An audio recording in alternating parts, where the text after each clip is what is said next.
Right. Okay, I'm going to try to finish by 1 p.m. because it's unethical to keep Italians from a really nice lunch and on such a pretty day. This happens to be National Cybersecurity Awareness Month.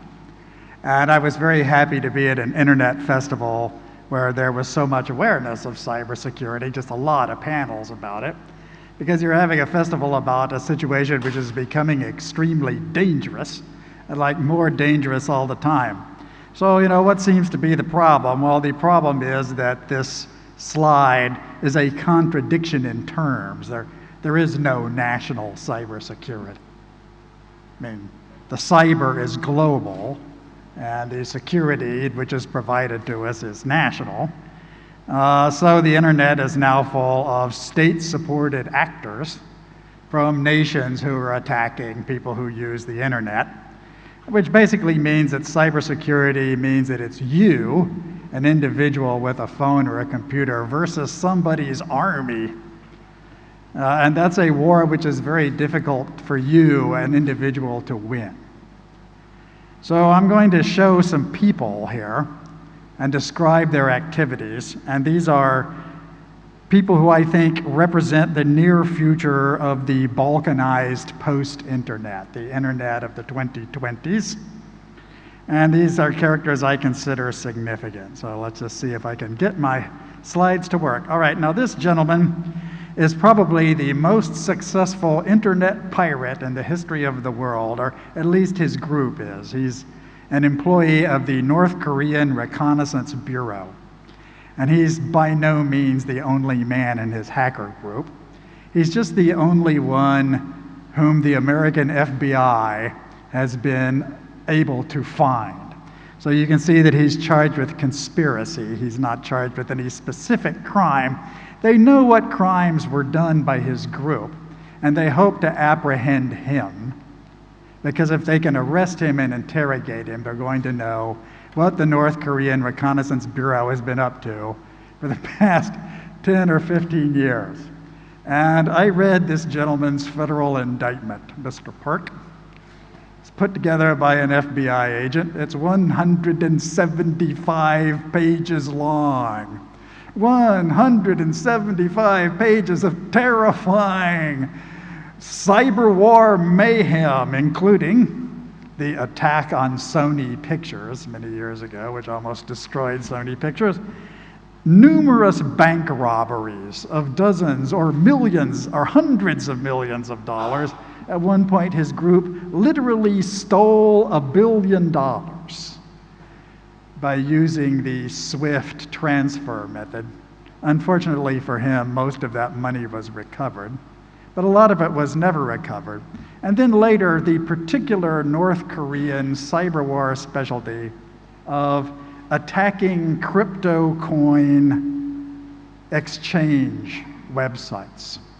So they have just done very well at this and have probably stolen $2 billion worth of Bitcoin, Monero, Litecoin, and similar crypto services. And they use that to break international sanctions and build North Korean nuclear weapons. They are one of the major sources of foreign currency for the North Korean regime.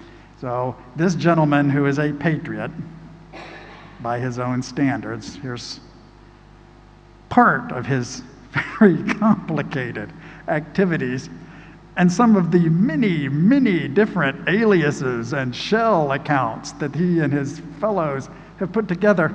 You know, and if you're stealing $2 billion, it really pays to just go ahead and do the work.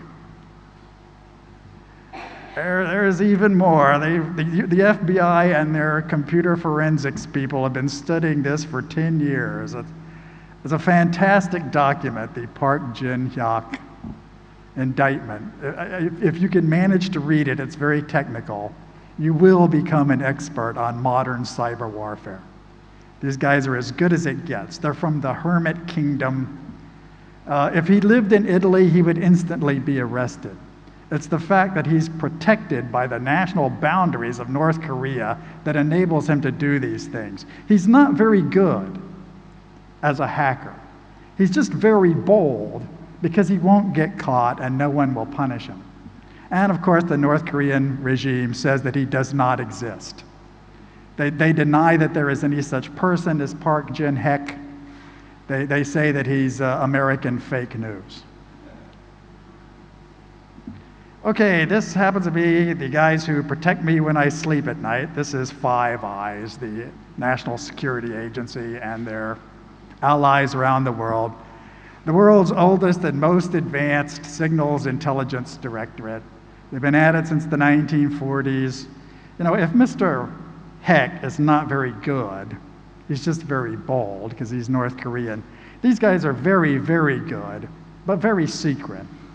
Really just very shy. And these are the people whose beans were spilled by these Snowden revelations. You want to read Snowden's books, go and look at WikiLeaks. There's tons of stuff about them. Rhyolite, Aquacade, everything you'd want to know about the Signals Directorate. Okay, people talk as if they had invaded the internet. That's not true. They were there long before the internet.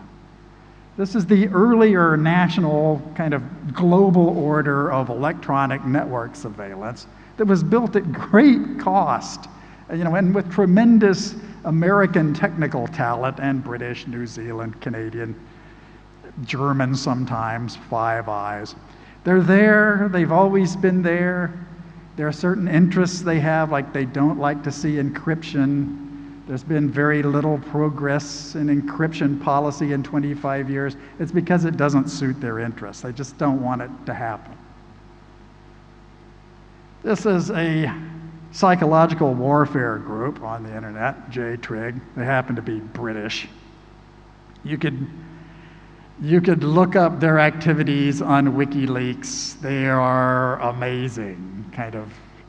I don't even want to go into this, but J-Trig is the most accomplished and sinister psychological operations outfit that I think I've ever seen on the internet. I mean, unlike the Russians who simply lie and do fake news, J-Trig are British and they're very keen on manipulating public opinion. And I almost hesitate to tell you about them because they might try to recruit you.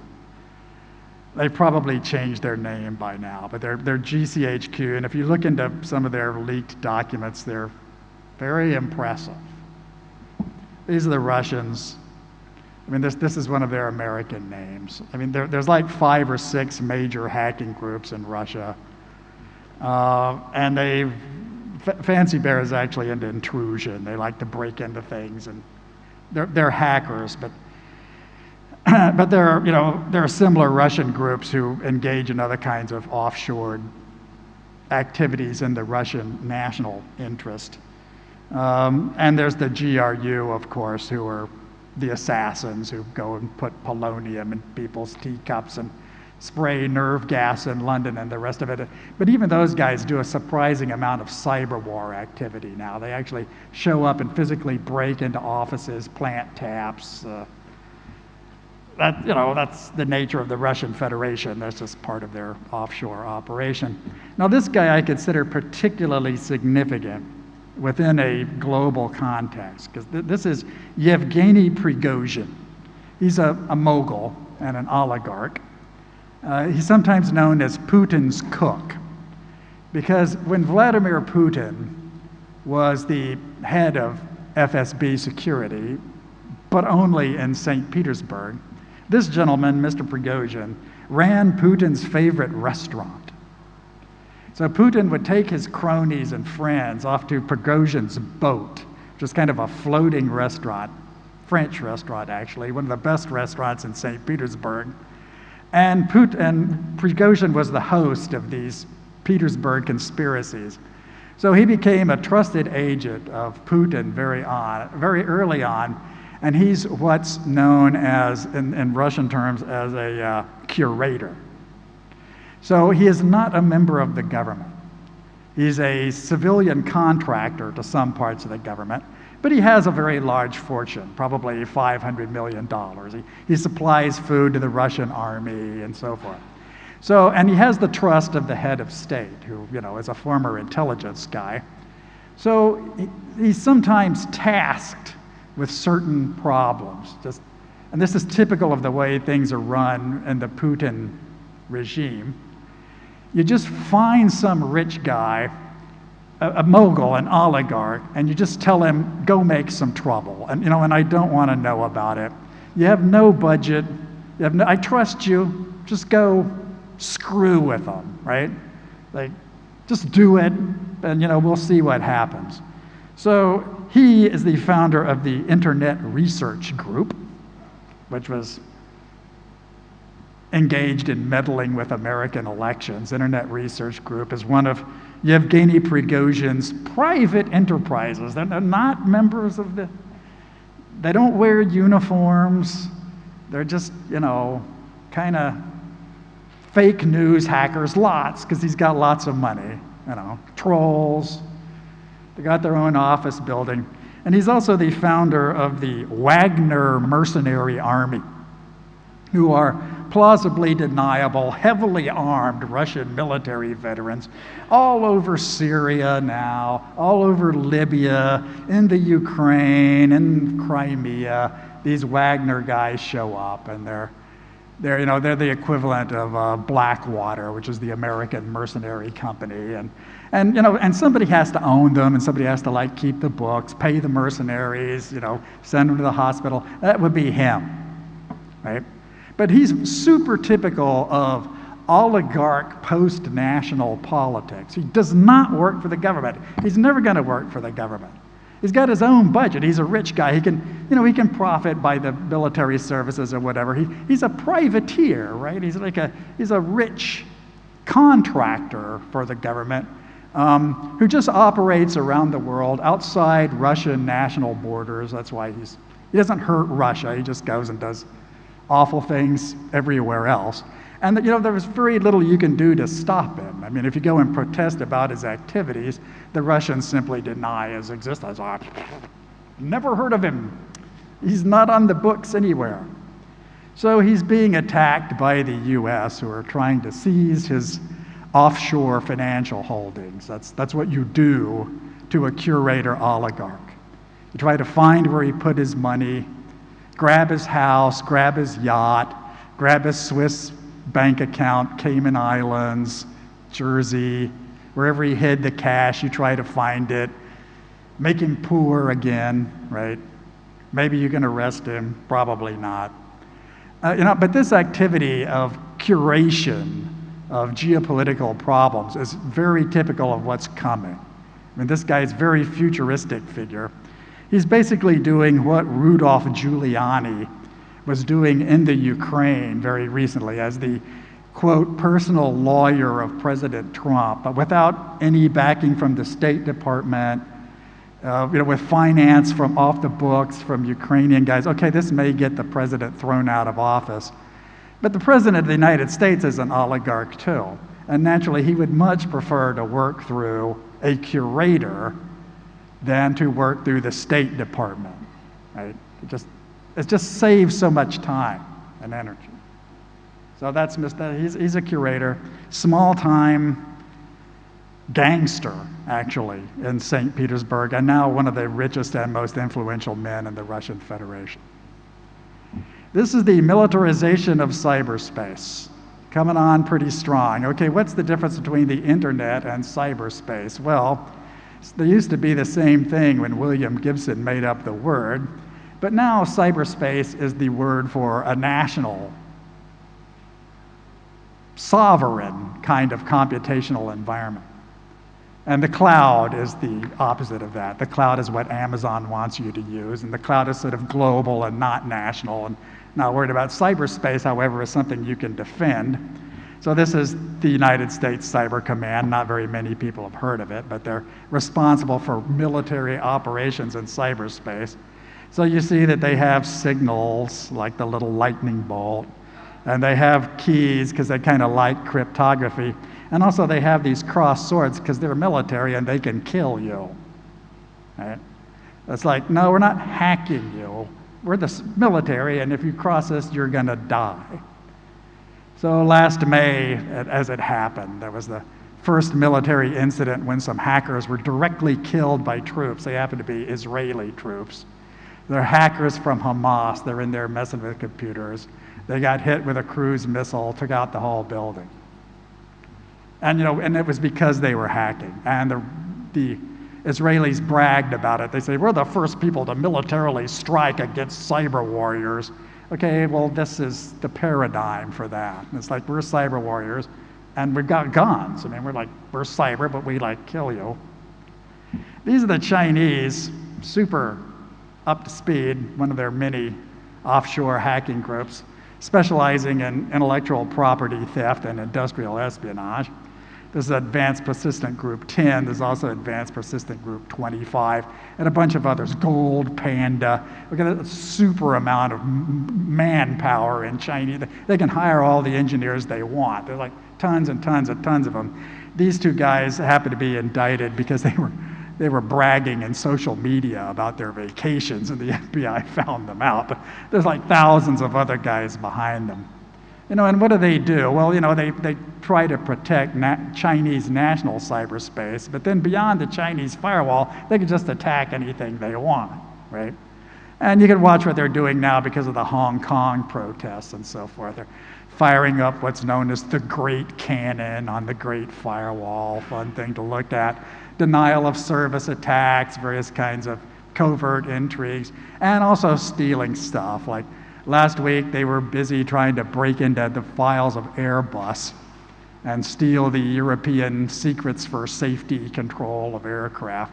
And everybody knows it's them. And they're just bold about it because they're never going to get arrested. Every cop in the world knows they're, if they actually steal Airbus's plans, mostly from suppliers of Airbus, there's a new Chinese airliner which they're planning to put into operations. It could drive Europe out of the aeronautics business. I mean, you could just be sidelined. So they're not small operators. I mean, their activities are of great future consequence. Are the Chinese going to continue to do this? Yeah. Yeah, they are. Been at it for a generation. They get all kinds of benefit from it. The blowback is very low. They're just going to keep right after it. There's the Italian version here. You may not have heard of these guys. But, Italy, G7 military power. It's got a navy, got an army, got air forces, financial police, hacker dudes. This is them. I'm watching them. Interesting group of guys, the Commando. The Commando of Operazioni Cibernetiche. You gotta love them, It's like they got the tricolore and, the digital thing. Yeah. And this is your country engaging in national cyberspace operations. Are you going to stop? No. I mean, how can you stop if the Chinese are doing it, the US are doing it, the British are doing it? Of course you got to do it. And I'm ending almost on time with this particular figure, fascinating creature, the one out of my list of rascals here, malefactors. This is the one who is most like a person out of one of my novels. This is Dr. Ruya Ignatova, who is a Bulgarian fraudster. She's a businesswoman who steals money. And she's also a visionary futurist. She's the official futurist visionary of the OneCoin digital coin operation. So OneCoin was allegedly a crypto coin outfit, a blockchain, but she never bothered to build the blockchain. She just told people that she had a blockchain, and then she sold imaginary coins and simply kept the money and, distributed some, and then gathered the world, and gathered suckers in from all over the world with her claim that she built the best blockchain ever. And how much money did she steal? 4 billion. 3.8 billion, and not she wasn't stealing crypto money, which doesn't exist. This is actually people writing checks, sending in their credit cards for her imaginary OneCoin thing, which of course are now worthless. So in 2016, when her pyramid scheme, Ponzi scheme, collapsed because she and her brother and her husband and her top henchmen had stolen $4 billion. They all scattered. So the brother got arrested in the Los Angeles airport, and nobody's seen the husband. And the other founder also got arrested, and she's been arrested. I mean, this was actually her third criminal effort. In her first scheme, she stole a factory in Germany. And then in her second scheme, she started a Ponzi scheme, but it was in Singapore, so she didn't make a lot of money. But then the third one was right in Sofia, Bulgaria, and she had her own skyscraper downtown and a $15 million yacht. Okay, where is she? Where did she go? All right, she's global. She's a global predator. She's a Bulgarian, college-educated lawyer and economist, married to a German lawyer with offices in Berlin, in Sofia, in Abu Dhabi, in Singapore. Where'd the money go? All right, she's a specialist in money laundering. You're probably never going to find that money. Where did Dr. Ruya go? Fascinating question to me. Just like, what do you do after you steal $4 billion? I kind of know what I would do if I'd stolen $4 billion. I think I'd just hide the money and sort of go into retirement and like try to be very quiet, and just kind of live luxuriously. But I'm pretty sure Dr. Ruya is stealing something. I don't think she can stop, right? I think the future of Dr. Ruya is to steal more and more. And maybe not steal $4 billion, but even stealing 40 cents, would excite her so much, right? That I'm afraid for her. I think she's going to get caught. But among the people who I have described here, this is the person most likely to appear at Pisa Internet Festival. She looks like you, she dresses like you, she talks like you, she's international like us, she's got the microphone like I have the microphone, she's organized events like this Crypto Coin Festival, everybody come in, she's an evangelist, she could talk all the talk of venture capital. She's one of us, right? Global, technically aware, internet entrepreneur who's a massive crook. Still robbed thousands of people in Italy, people in Ireland, she robbed the entire planet. Kind of a fascinating time in which to live, really. Like somebody from a fantascienza novel, and she got away with it. She may never be found. A heck of a story. Earlier I was talking about Margrethe Vestager. Margrethe Vestager is a European regulator. And I said that if you're interested in European soft power and cybernetics, you should be following Margrethe Vestager because Dr. Vestager has all the actual political power in this. And she's going to be very active. There's going to be a lot going on in the 2020s out of Dr. Vestager and her colleagues. This woman is also European. She's from the EU, but she's like the anti-Margrethe Vestager. She's just kind of as bad as a woman can get. Wonderful equal opportunity story. So thank you for your attention, and devo mangiare anch'io.